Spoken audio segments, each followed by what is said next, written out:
Welcome into the SGPN Fantasy Football Podcast on the Sports Gambling Podcast Network, brought to you by the SGPN Merch Store.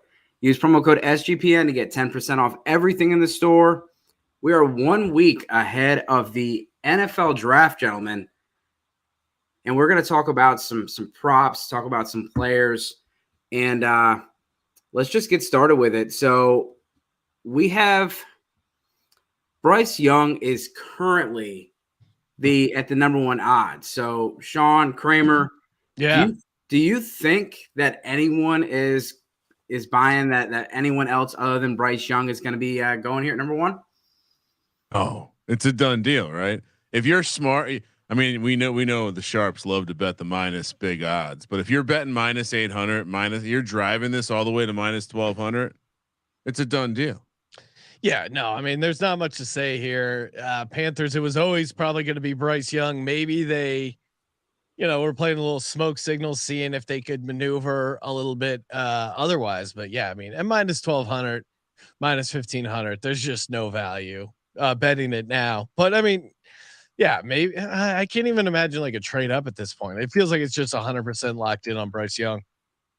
Yeah, watching the lines move in the last month since, the combine and everything, it immediately when the Panthers made the trade, Stroud was actually the leader, and the more and more things have come out, and now Stroud actually has the same odds as Will Levis to go number two. There's some things that are coming out. There was a thing that do you see the Jalen Ramsey thing today? Oh, what, with him talking smack about Brady Quinn? Yeah, that was great. Yeah, I think it's a shirt, Sean. Yeah, like you need to go to QB camp. God bless. Him calling Brady Quinn a bust was pretty objectively funny. Yeah, no matter what side you're on. Yeah, it is great. And what does Brady Quinn go back? That's why it's always a tough spot to be in as an analyst if you're a shitty player. You just kind of have to have to just lean into it and have a sense of humor about it because you're gonna hear it all the time. I mean, yeah, it was seemingly like CJ Stroud, but now everything I've heard is that CJ Stroud isn't super high up on the Texans board and that they're probably going to go defense. So I think Tyree Wilson at plus 400 is kind of interesting. Maybe you think they take Will Anderson, but I don't know. I feel like they don't go quarterback here at 2. I've been thinking about this. But see, now again, this is a tough market because who will be the number 2 overall pick? They certainly have room to trade down as well. So this one is a trickier market. Yeah, I was going to say that, you have the number 2 pick here. If somebody thinks that Carolina is locked in on CJ Stroud, they want to go make the move.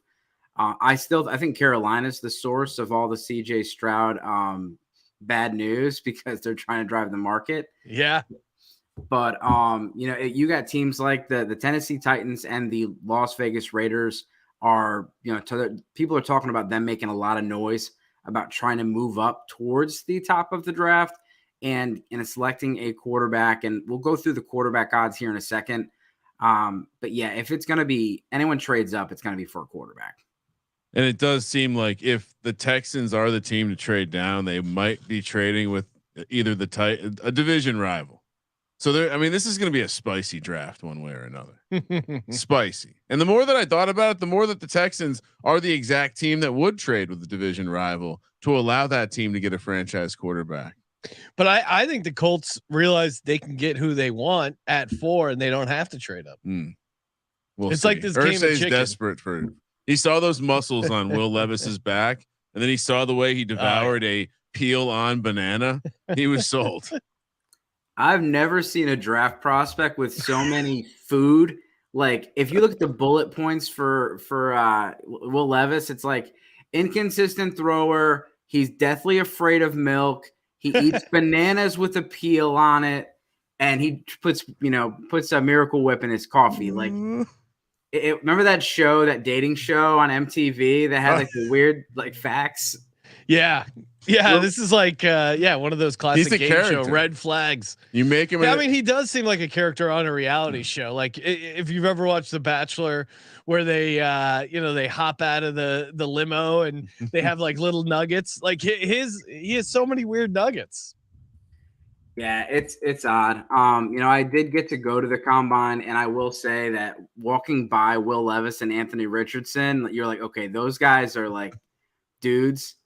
And then, Bryce Young just felt like walking by like a soccer player or something. I'm not a dude from IT. That's the dude from IT showing up to fix your computer, Yeah, I'm not a big dude, and I was like, man, he's small. But I like the Tyree Wilson call here. You're getting that plus 400, and but for me, I think if you're looking to parlay the first couple picks, you got Young as a lock, and then you're gonna have, Stroud does seem like because of it not being number 2 and not necessarily the Texans. Do you guys think that is kind of the lock if you did pair them together? Oh, so I also had a dream about this last night. I figured out the superfecta. It's gonna be. I think you're gonna end up being right, Sean, with Tyree Wilson. You jam Tyree Wilson between Bryce Young and then AR-15 in the 3 spot, 4 spot. Ooh, Will Levis. And that's Stroud's. Okay. Stroud's the odd man out. Because Stroud. No one went to Stroud's birthday party. We're learning he spit in the faces of the royalty of the NFL, aka the Manning Academy. So I think the bet is Stroud is going to be the 4th quarterback.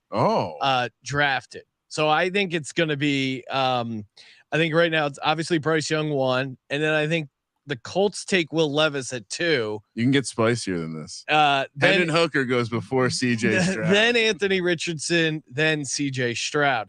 Now, what could screw that up is if whoever's taking CJ Stroud, which I haven't locked in yet, but I do think Will Levis goes to the Colts. If they trade up, like Kramer's saying, to the 3 spot, that obviously busts that quarterback order. So, but I do think CJ Stroud's going to be the 4th quarterback drafted now. That's interesting, and you're talking to one of the biggest Hendon Hooker fans right here, and plus 100 for Hendon Hooker to go to the in the first round. I just want to take a second and thank our sponsor, Underdog Fantasy. We're brought to you by Underdog Fantasy. The NBA and NHL playoffs are here, and what better way to get down on the player prop parlays than over at Underdog Fantasy? Besides daily NHL, NBA, and MLB games, they've also already got NFL best ball drafts with guaranteed $500,000 in prizes. Head over to underdogfantasy.com and use promo code SGPN for 100% deposit bonus up to $100. That's underdogfantasy.com, promo code SGPN. And so, real quick, I don't mean to stomp on. I wonder if they're doing any draft related. Oh, that's a good question. I mean, to check that out. I randomly did a big Zamboni over there. See how my NHL best ball draft's doing. Best ball is all.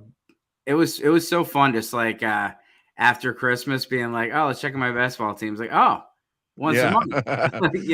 I totally forgot that I had like 100 best ball leagues. Well, that's the beauty. You just you forget about. Yeah, you can't even start rooting for them until like the last week, and even then, you're like kind of rooting for them. But yeah, it's a nice set it and forget it. Best ball is great for dynasty, so it keeps me from getting any more dynasty babies.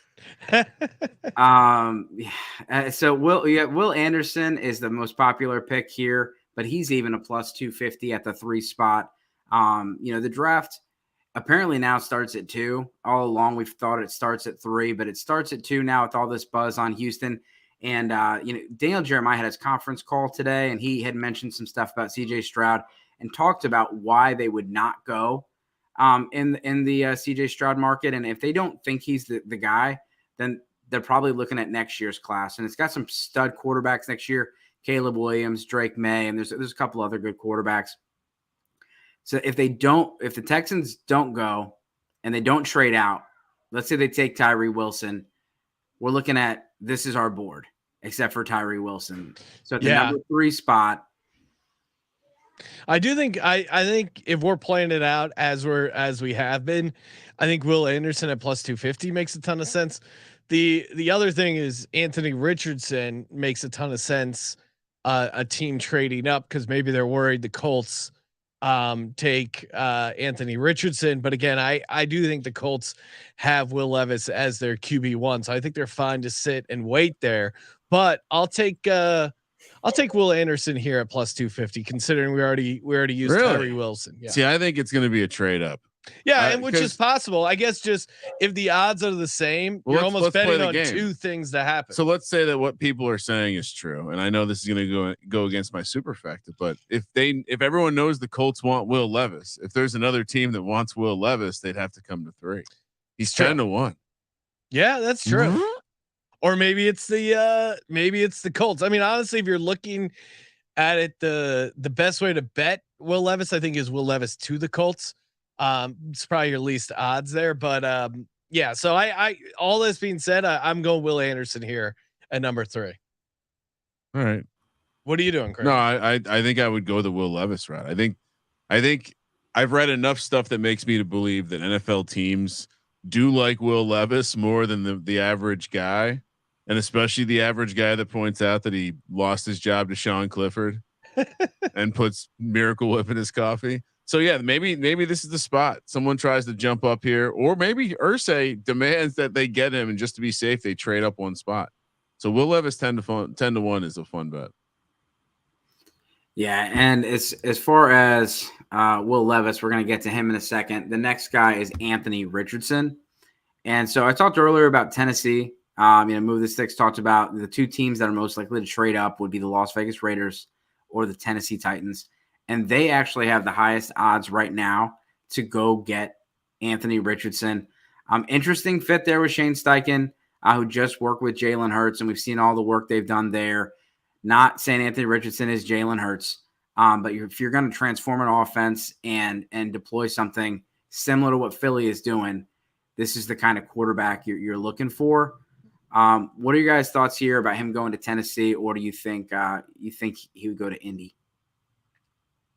I mean, I if I'm Indy, that makes more sense than Will Levis. Like, run it back, run the because even if he can't pass all that well, you can still run a version of that Philly offense. Good offensive lines and pieces around it. Yeah, I mean, it's always that debate of what would I do versus what I think they'll do. I like Indy. If I was Indy, I would try and get Anthony Richardson. I don't think they're going to. I still think Will Levis ends up with the Colts. But as far as like betting odds, to me, Titans at 2-1, there's no value there. Just because like he's so far down the board, he has to fall a decent amount, or you have to project that trade. Plus a lot of Trey Lance to Tennessee smoke starting to come up. Yeah, Raiders at 4-1. Okay, we're getting interesting here. We discussed it on our show last night with Dalton, but Seattle at 6-1. Seattle at 6-1 is not bad. It's just they've done enough in the quarterback market that kind of makes me think they won't pull the trigger. Carroll would love. I think I'm going to put in my official mock, which I submit to the Huddle Report for official mock draft grading. The Detroit Lions to select Anthony Richardson at 20-1. I like that one. So do they trade up for it? No, I don't think they have to trade up for it. We'll see. I mean, I get the case why people might, we were going back and forth, and I may have even given out under 4.5 at the time, but this is a fluid thing. I think I might be locking in on Detroit to take Anthony Richardson. I think they trade up to. I think maybe they have to trade up to 3. Yeah. The line for Richardson this morning was 3.5. Oh, wow. So it came down. So then they. Is he going 2?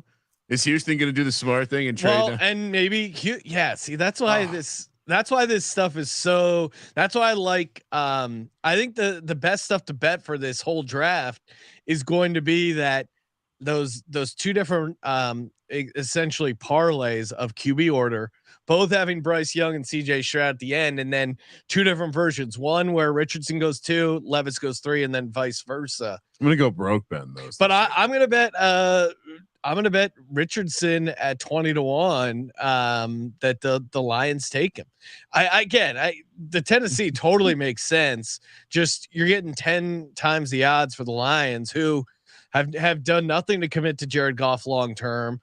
and continuing to look to like build their offense, I think it makes a ton of sense. Yeah, out of this board, I would take Atlanta. Atlanta is a team. I'm not convinced Desmond Ridder is the guy. He hasn't done anything that says he's not. But a team that takes a guy in the third or fourth round doesn't have a lot of loyalties to someone. And I've said all along this is a team that could be in the Lamar Jackson market after the draft. Could be in the market for a quarterback in this draft. And even if they don't take, Anthony Richardson here, they could take Hendon Hooker at the end of the first round, early second round. But here with the plus 2,000, I'll take that. Now, wait, you said Lamar Jackson market. Do you think there is still going to be a Lamar Jackson market? Because I think the combination of the Hurts deal getting done with the amount of guarantees and not fully guaranteed, kind of validating the Ravens' position in the market, and then bringing in Odell, aka someone he supposedly asked for. He's waiting on D-Hop. He's waiting. To me, that I think the market's closed. I think he's going to be a Raven. It's just a matter of time. Yeah, it's definitely changed. Like I said, my argument before the Odell signing. I do think that they might have to change that franchise tag. Right now it's a non-exclusive, 32.5. If they move it up to the exclusive, he comes back in the building, he gets $45 million on the 1-year deal. FaceTiming that's interesting. Odell Beckham is interesting. And yeah, I definitely was before the Odell Beckham signing, and now like the possibility of that, what they're going to do in the draft, or, if they were to potentially bring in DeAndre Hopkins, but him FaceTiming Odell definitely is a good sign. All right, let's check out Will Levis. And we talked about it earlier, and the odds aren't really that much better for him to go to Indy at plus 150. What do you like here on the board? Yeah, I mean, to the earlier point, I mean, I guess, Sean, maybe we'd have to play around with it, but Indy plus 150 seems like the safer bet. I do think Irsay is desperate enough to trade up, even if it's a spot. Yeah. So avoiding the kind of pick slot problem. And it does. My concern is that Houston is playing this correctly, and they put out smoke, and they were just open about CJ Stroud, but the other smoke they've put out is just getting people off the scent. There is, again, a lot of smart people seem to think Will Levis might be the guy that more people fancy, which, again, if there's going to be a couple franchises who could fall in love with a guy like Will Levis, it's both it's Irsay and it's this Houston franchise. Vegas makes sense to me too. Like that to me is a team that could trade up to jump the Colts. I think after that, I'm probably everything after that would probably surprise me. I know we discussed the Bucks a little bit on our show. Yeah, I mean, to me, it's a favorite for a reason. I think Indy enough's leaked out as far as like they really like him. Like he's not going past 4. Yeah, honestly, probably how this stuff gets leaked out is teams try to trade up to 4 to get Levis, and they're saying no deal from Indy. No, I'm serious, because I think that's how this stuff. Because no one's actually saying it, but it's like a ladder system. Eventually, seemingly coming out that, hey, we're not giving up 4 because we want Will Levis. So I think gives Arizona a lot of leverage. Yeah. Certainly, because maybe they hold the key there. I think Indy plus 150 is what's going to happen, but I don't know. Like even I'm trying to think of even like Tampa Bay is kind of interesting. But even that one, Vikings is the spiciest pick. Vikings at 25-1. I mean, they're getting a decent amount of buzz of Kirk Cousins would lose his mind. Yeah, Washington and Tampa Bay are both picking a little bit later on, and so that would be pretty spicy. Daniel Jeremiah did have him going to Tampa Bay in his most recent mock draft. Washington's picking around the same spot. Tennessee is where I put them in my most recent mock draft. And I put them there at 11 because I didn't do trades, but they could be a team that moves up, with Will Levis if he makes it past Indy. Seattle's a team that's always traded back notoriously, and they don't really have a lot of top 5 picks in the last decade. Have you seen odds, and apologies if you have it in here, but the team odds for CJ Stroud, have those been out? I don't think I've seen those. I have not seen those. No. So I didn't get CJ Stroud on here, and I looked. I also looked to see if I can get odds on how many trades are going to go down, and there wasn't any of those. But yeah, I didn't see any on CJ Stroud, but I thought it was really interesting to see him at 250 and Will Levis at 250 for Houston. The fact that they share the same odds, where like Levis is moving up and Stroud's moving back, is that's interesting.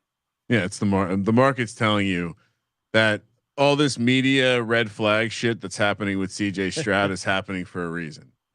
It's either extreme smoke, which I doubt at this point, or we're just starting to find out like, oh, okay, maybe these are the red flags that these teams are leaking to the media. Well, because I was gonna, coming back to Stroud, like if he falls, a Stroud to either Tampa Bay or Minnesota, I think is something you could get a super juicy price at. But again, I haven't really even seen that out there that much.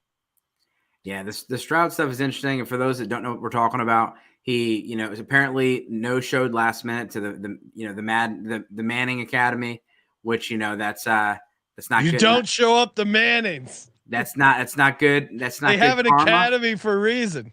Yeah, not good karma. And then Bryce Young has separated himself quite a bit. And Move the Sticks talked about this about Young. They didn't necessarily put an indictment out on Stroud, but if you read the tea leaves, kind of they did, is that like you look at Jalen Hurts and you look at his, like he's the kind of guy that he sets the tone for the team as far as work ethic and all those other things. I hate saying all this nice stuff about the Eagles here, but he's that dude. And Bryce Young is kind of the same way, where you can give him a game plan on Friday and he's got it locked down by Saturday.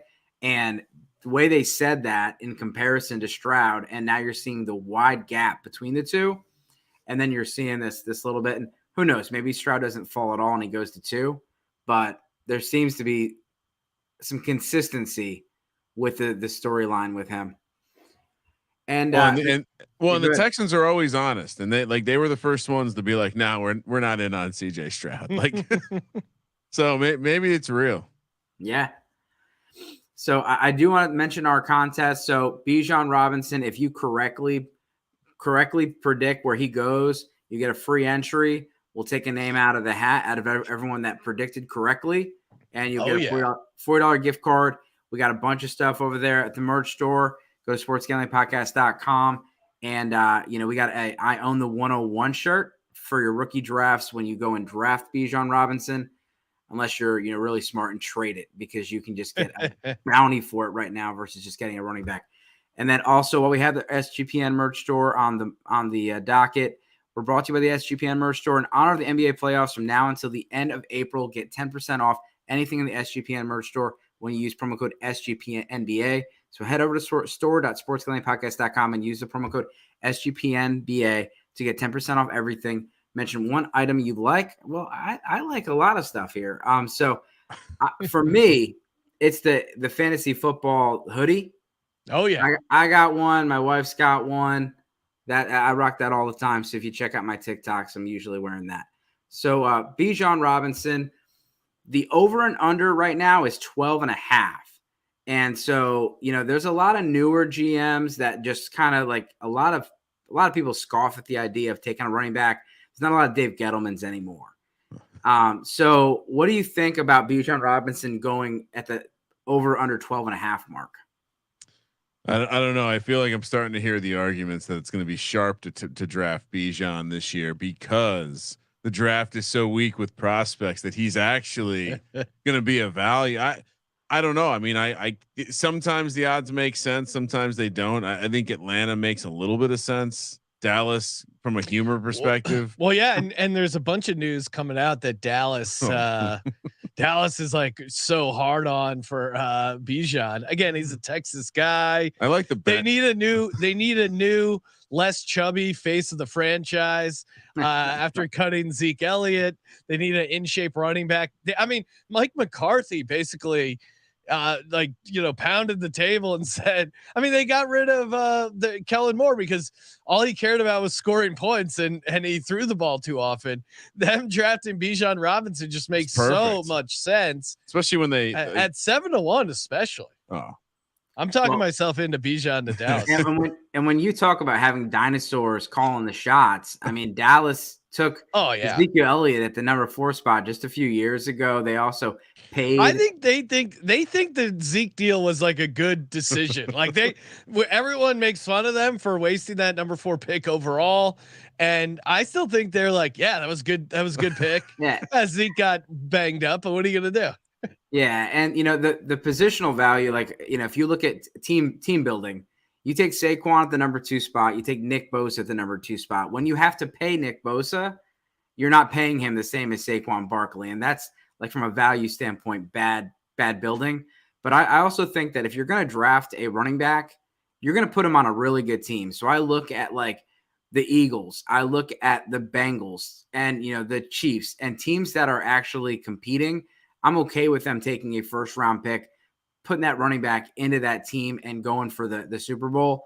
But a team like Atlanta that needs about, 19 new starters, offense and defensive line are rough. I'm not behind that one, but I do like I do like the Chargers here with the stuff going on with Austin Eckler. You got Kellen Moore. You could see, a two-headed backfield over there with the Chargers. They're going to need some firepower to keep up with the Chiefs and the Bills. What do you guys think about? What are your favorite picks as far as Bijan? Yeah, I think I'll just go with Dallas at 7-1. I mean, I was kind of tipping Atlanta earlier in the process, but I'd rather take double the price there. So that one's kind of fun there at 7-1 for the Cowboys. Yeah, I hear you with the Chargers. That makes a lot of sense, but they've seemingly they're really cheap. And they've gone out of their way to say they're going to draft a receiver. So I don't know.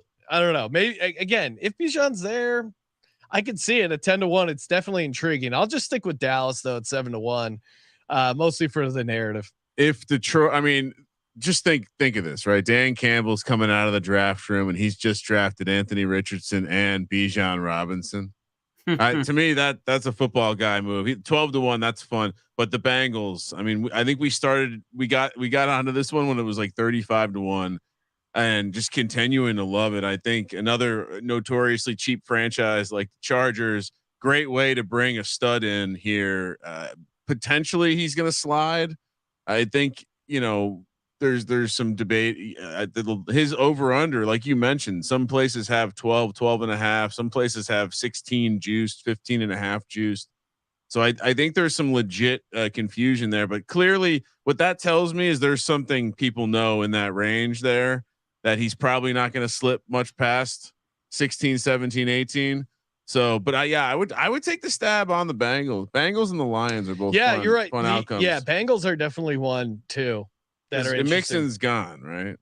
Well, they said he has to take a pay cut basically if he wants to still be on the team. So he's gone. And there's that whole incident, that gun incident, which we've never really got more information on. So it doesn't feel like him being on the Bengals seems more unlikely than so. I think starting next year. So and. You could see them. I mean, Cincinnati going offensive weapon, I think makes a ton of sense. Whether it's Bijan, go for it. Whether it's a tight end, you're in the window. Yeah. And you look at when you look at the draft capital as well. Like you look at the Bears, they don't have a whole lot of picks. They got a whole lot of needs, not a lot of picks. The Ravens got like 5 or 6 picks. So you're looking at like these teams with 2 first round picks, or they have a plethora of picks. They can afford to go a little earlier on running back than some of these other teams that just don't have a lot of draft capital. And so, like I've heard people say the Bears, and I've heard them say Atlanta, and I think those needs don't match up with taking a running back early. My Falcons better take a defensive lineman. They need it. The next one, we got Jahmyr Gibbs. And so a lot of the same faces here. You got the Bengals, but your odds are definitely they're definitely a lot better as far as you're starting out at plus 700. He is I think he was plus 250 to be a first round pick. So he's very much at the end of the first round. There's only 31 picks this year. Dolphins lost theirs for tanking and tampering. Well, real quick, just to jump in, if you're taking Jahmyr Gibbs to be a first round pick, a plus 250, I think instead you take over 1.5 running backs at plus 425, because essentially it's, and again, when you're doing these draft props, like make sure you do the shopping around, because by It's all like the accounts, Super Bowl. by all accounts, that's the same bet. And you're getting plus 425, because we were all conceding that Bijan will be a first round pick. Yep. Certainly worth conceding that and getting the extra plus 175. Again, if you like Gibbs to go in the first round. Worth noting that the running back prop has started to come down a bit. It's as low as plus 250 over 1.5. Oh, okay. So maybe they are keeping up with the adjusted price. I think you have the combination of people being reminded that the teams that are interested in Gibbs and close to a championship might not care that he's not a bell cow. And you have, we saw like Clyde Edwards-Helaire is a good example of teams drafting someone late. Zach Charbonnet also getting a lot of steam for being like clear bell cow guy, gonna fit into an offense. Well, and that's the other thing. Like if you take the over 1.5, you could maybe Jahmyr or Charbonnet is the guy that sinks into the first. Well, and so you get paid off that. And that's where it's like stylistically, I love the idea of Gibbs going to like Buffalo or Kansas City. Whereas like if it's not going to be Bijan to Cincinnati, I almost like the idea of them grabbing Charbonnet. Yeah. But to stay on Gibbs, like the idea of Buffalo or Kansas City finding a way to get this kind of weapon in their backfield, that would be excellent. Or the Chargers, really. I would say this is one of the harder markets to bet. But I would actually kind of take the Eagles here at 20-1. I don't think they take him at 30 in the first round, but I think they could trade down. Maybe someone trading up to get Hendon Hooker and get that extra year of control at the end of the first round. And if you've looked, the Eagles, Howie Roseman, since he stopped drafting Florida Gators as his only SEC players, he's really been killing it in the draft. I mean, guys like Devonta Smith, huge there. Nakobe Dean, they just took Jordan Davis. So they seem to be loving the Alabama players, and I'm sure they have a really good relationship with Saban right now. So them taking Jahmyr Gibbs because they have that second first round pick that they could possibly trade down or maybe use at 30 there. I think the fact that to me, this is like a toss up between a lot of these double digit odds teams. And so why not take the 20-1 versus like the 16-1, which I think in my mind are kind of like equal odds as far as like odds of happening. I'll go off the board real quick. Cause I saw a couple interesting theories about the Dolphins finding a way to crawl up a little bit in the second round and pull it off. Like that would be an absolutely dynamic situation, assuming they have a quarterback. I guess they have Mike White, but adding Gibbs to that situation with Waddle and Tyreek Hill would just put so much speed on the field.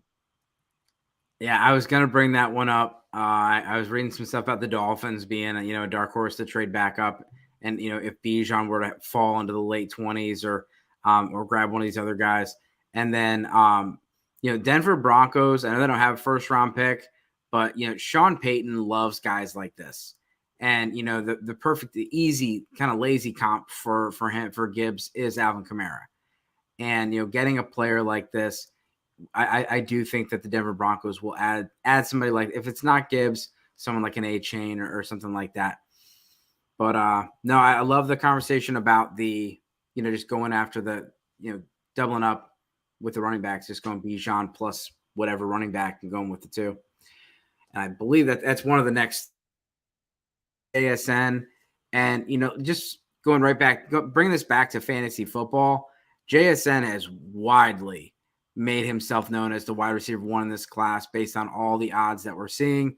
And if you look at dynasty drafts and things like that, you clearly see that people are in favor of him as a wide receiver one, and it's not even an argument.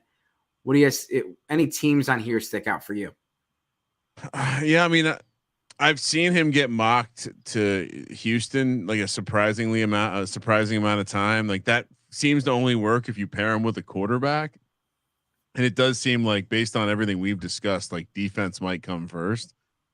For me, I also think you're starting to see the stuff that's coming out that maybe isn't going to be as rosy for him, even though he might still pop as the overall best prospect. I do think you're going to start hearing the reports about how he only works out of the slot, how certain teams who think a certain way and have a certain philosophy need players that are going to be more multiple or have to be able to play on the outside if they're going to spend first round draft capital. So he's actually the guy that I would fade still at this point.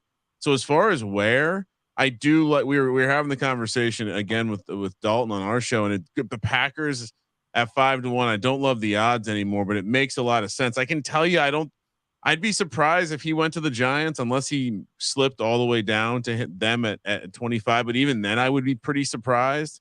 And then if I was throwing a little bit of a dart, obviously the Ravens become an interesting option here. If we're trying to shower Lamar with toys and gifts, you sign Odell. Okay. Odell can fill out the outside. Bateman, he's more of an outside guy. You throw Smith and Jigma there in the slot. I will say that does give you a very interesting offensive attack. And it would certainly, if you're attacking it with a quarterback on a 1-year deal. Yeah. This one's an interesting one. I'm surprised Houston is such a big favorite here because obviously I don't think they use their number 2 pick on him. And then even I've seen a lot of mocks where they do that exact thing, which I don't. Second pick overall. Yeah, like they don't trade. Insane. They're at 12. They stand pat and they. Oh no, at 12. I'm saying they're second pick in the first round. Yeah. I guess I what I meant, their second pick, meaning like no, they're the second total pick. They're definitely not. And then even at 12, I think. How do you have 2 first round picks in the top 12 and you have Davis Mills and you don't get out with a quarterback? I don't see that. If I was a owner and I had any hair to pull out, I would be pulling it out. I'd be like, what are you doing? You're not doing this. I would put my foot down. I think again, a team that's come out and that says, hey, we need another receiver. Hey, we need a young stud.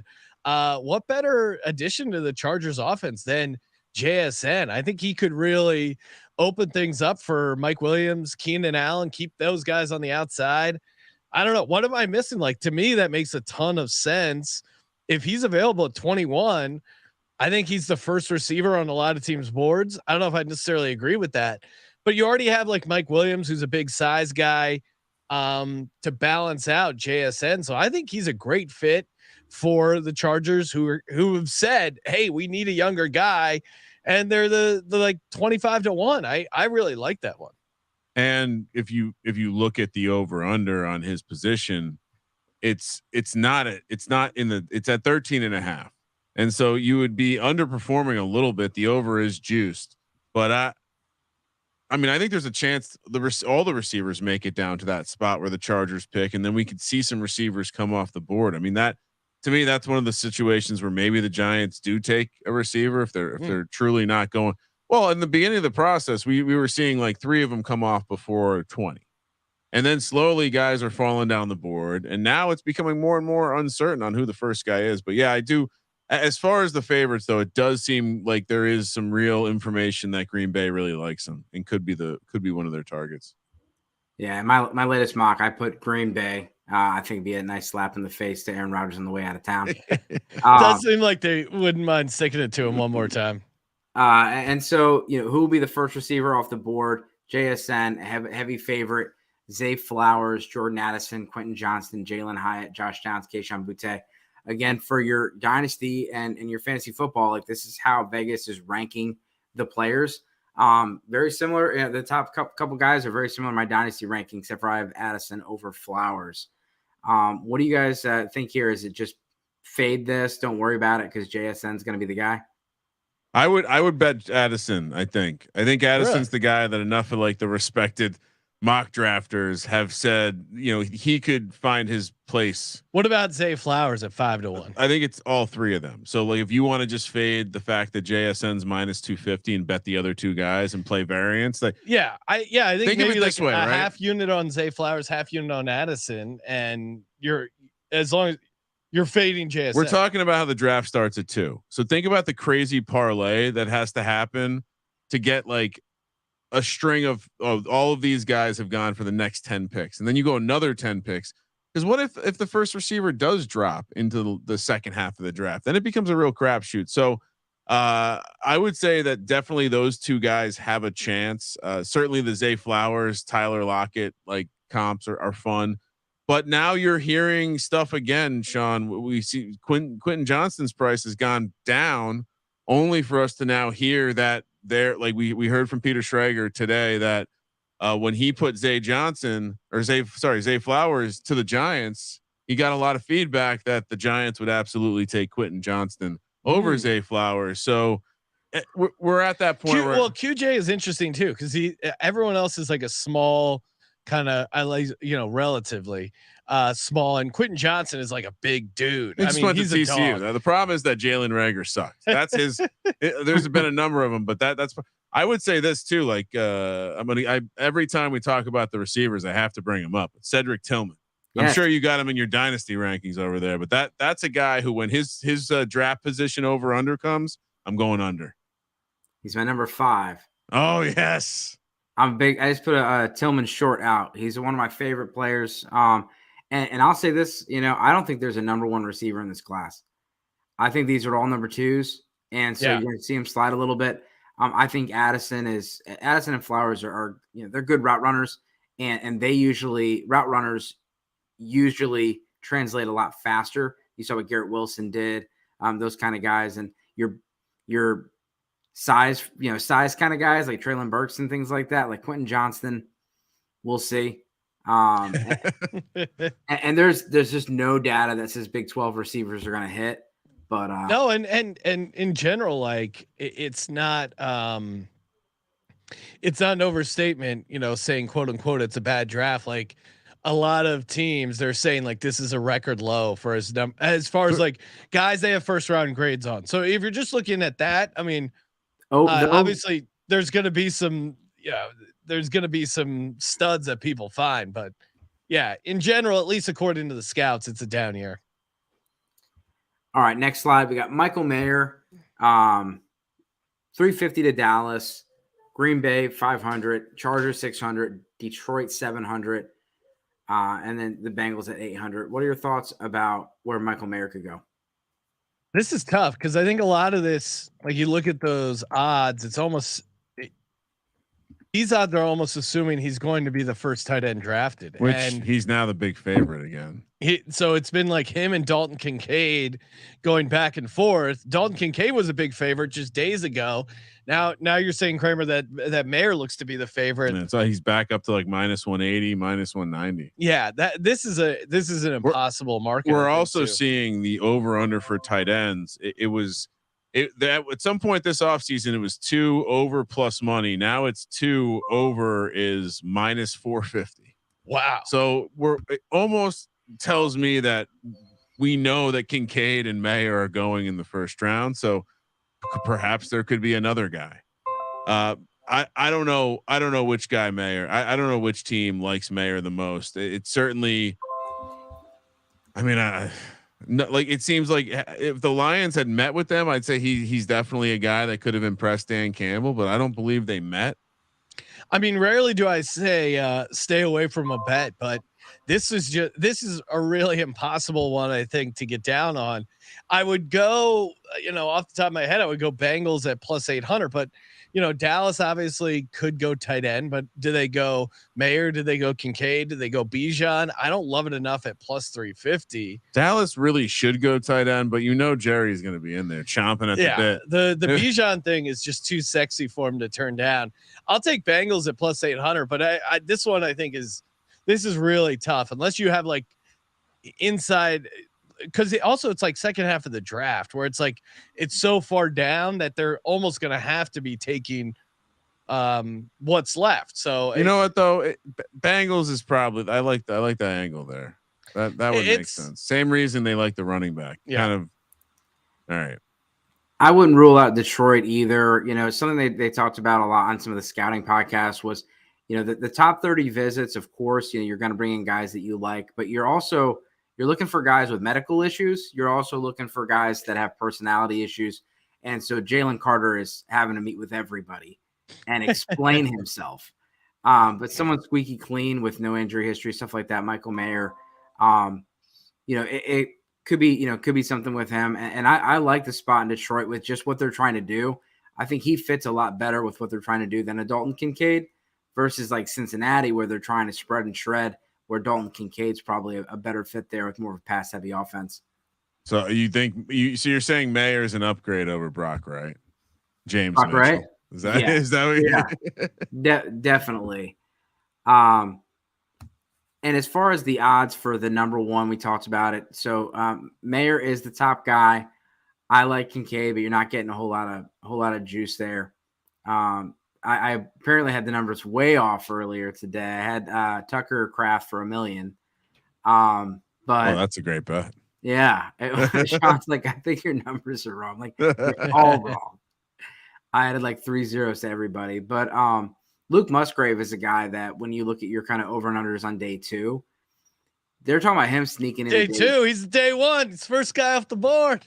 Yeah, no, that's how I knew when you sent the sheet, because I do have a Luke Musgrave at 30-1. Although now it looks like he's 100-1, 75-1, depending on where you're getting it.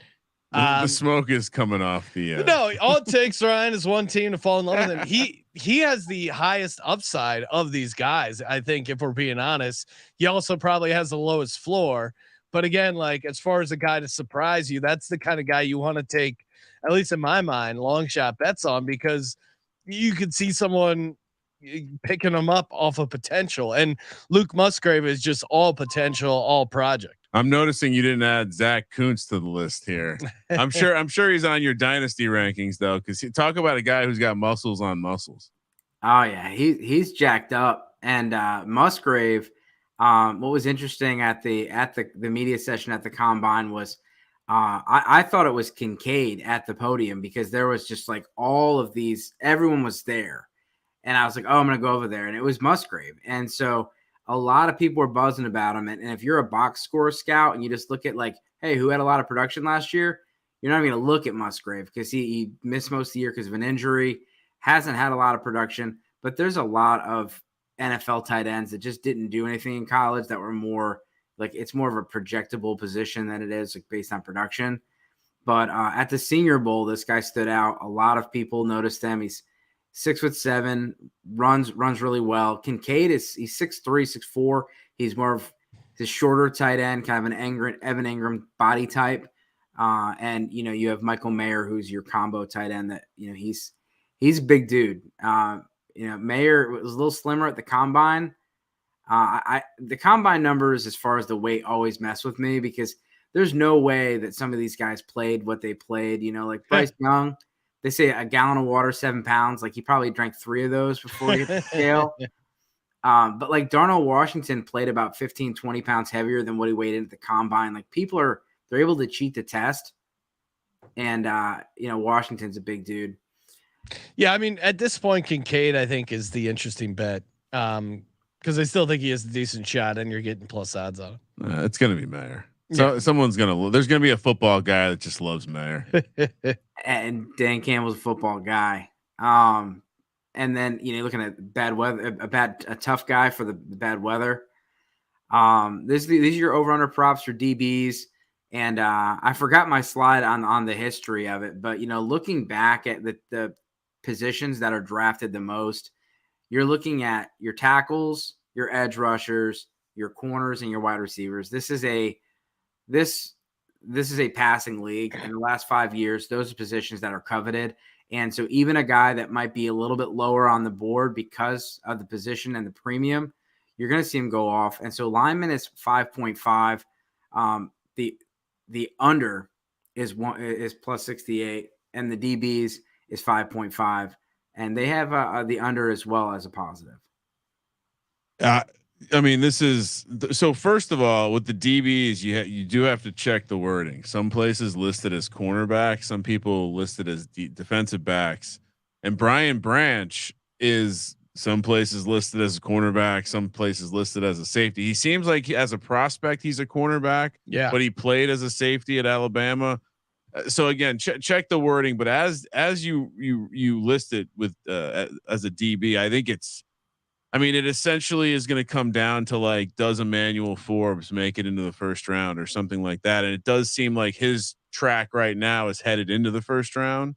He's getting a little bit of positive steam, so I would go over there. I would probably go under on the over on the DBs. Over on the DBs. Okay. You want to talk it out? Well, so you got the two cornerbacks, Gonzalez, Witherspoon. They're complete locks. Because I don't know if Joey Porter's a lock to be first round. See, I'll lock him up, and I'll also lock up Deontay Banks. Yeah. See, I would go under. I've heard stuff about Joey Porter Jr. dropping to the second round. So for me, it's you have the main two guys, Joey Porter Jr., Deontay Banks, and Brian Branch. To me, they're all first rounders. That's 5. And so that's why I said it comes down to Forbes to me. Yeah. So I think I would go under in the plus odds. Yeah. Yeah, that's true. Cam Smith could squeak in too. Yeah. Cam Smith, I think a little bit outside of Clark Phillips, but Emmanuel Forbes is in that. But I've seen a lot of Cam Smith going into the first round and some mocks recently. Ringo too from Georgia. The NFL teams tend to like those Georgia players. I'll stick to the over there, but on the to switch gears to the offensive lineman, I think I probably go under there. I've not heard too many people overwhelmed with joy speaking about this line class. If it's straight tackles versus like O linemen, does that make a difference for you? I don't think there's any interior offensive linemen that are going to go. So yeah, I guess I would probably play a tackle class over or a tackle bet over, but even then I think it's probably just those like the main 3 guys.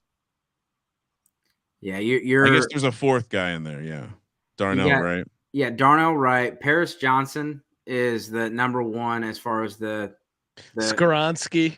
And Skoronski, we'll see if he's listed at guard or tackle. He could be a Zach Martin type move inside. Yeah. You got Anton Johnson from Oklahoma.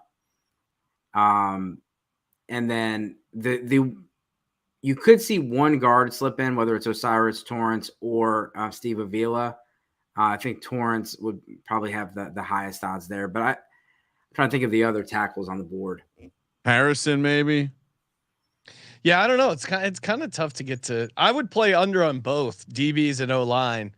I think you go 1 and 2, and since you're getting plus odds on both, eke out a tiny profit. I'll go over DBs under a lineman. Under at plus 168 seems crazy. Like I think it's way closer to a coin toss. And I couldn't spell offensive, but 16.5 offensive players. We got negative on both over and the under. And then tight end, we talked about that one. Yeah, that one's moved a bit. The over is now like massively chalky. It's like minus 450 or something like that. It does seem like there may be information that 2 teams plan on taking tight ends in the first round. As far as the offensive player versus defensive player, I never mess around with this. I'm not looking to keep track of this kind of information. Yeah, I'm not. Although it's kind of a fun bet if you're a true DGen. I would instinctively just go over or under for offense, over for defense. Well, what it's at? Sorry, it was at 16.5. Yeah.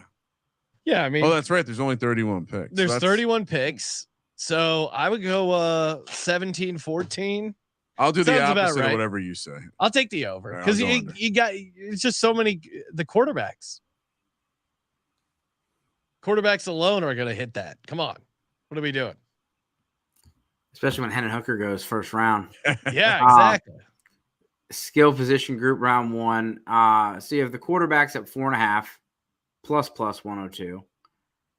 And then you have the running backs 1.5. You talked about that earlier, Sean, that one's easier than taking the Gibbs one. You don't have to figure the team out, and you have the bonus of possibly getting Sharp. Oh man, I mean, I think at this point, the running back one. I think I'm sold on taking the over now. I think someone's gonna. Ryan was giving me grief on earlier. Because I do think that some team's gonna fancy Gibbs enough. Yeah, so I'm going with the over on the running backs. Over. Well, is Hooker making it?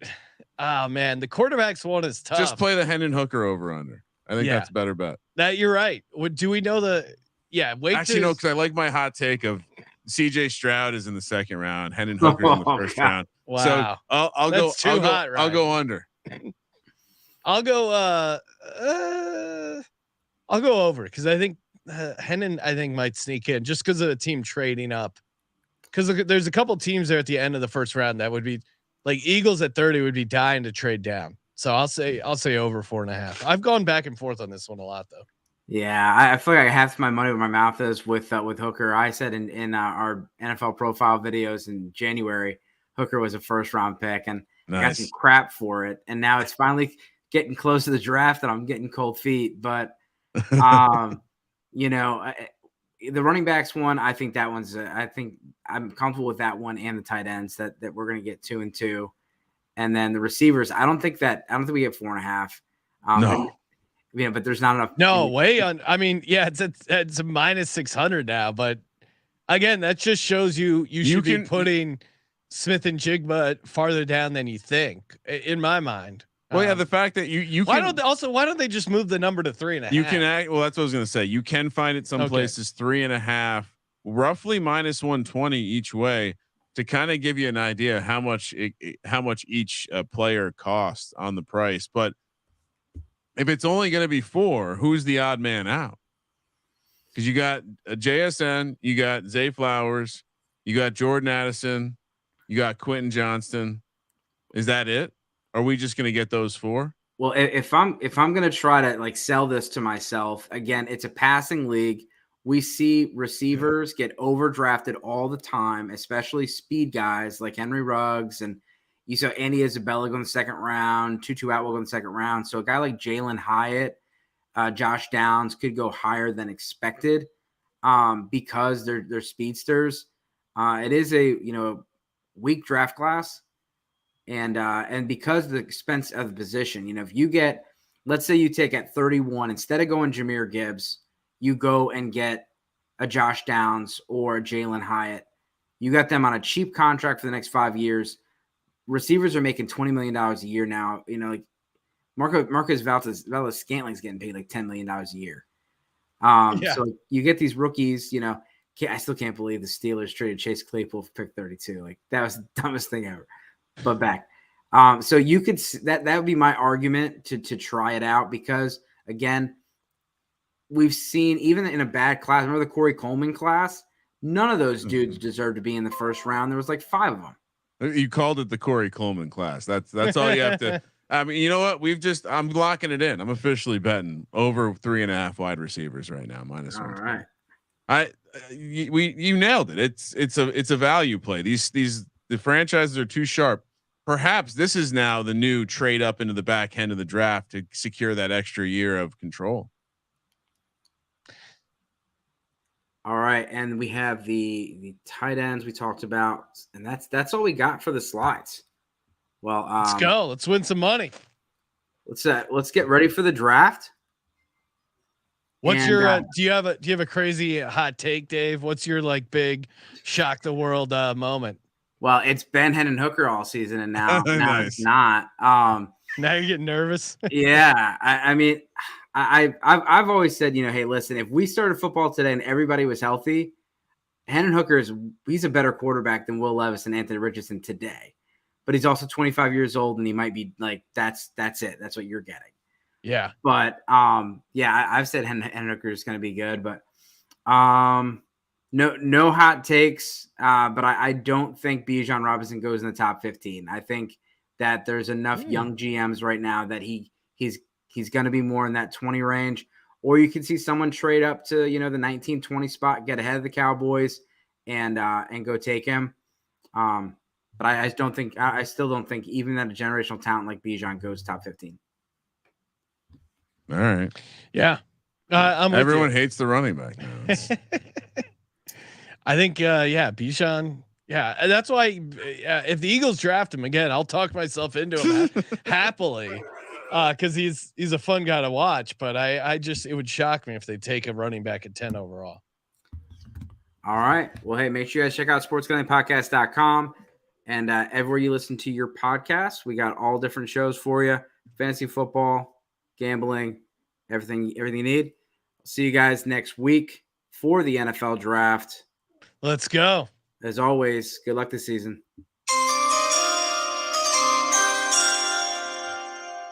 It's my ringtone. All right, I'll see you guys. Thanks, man. Cheers. Thanks for having us.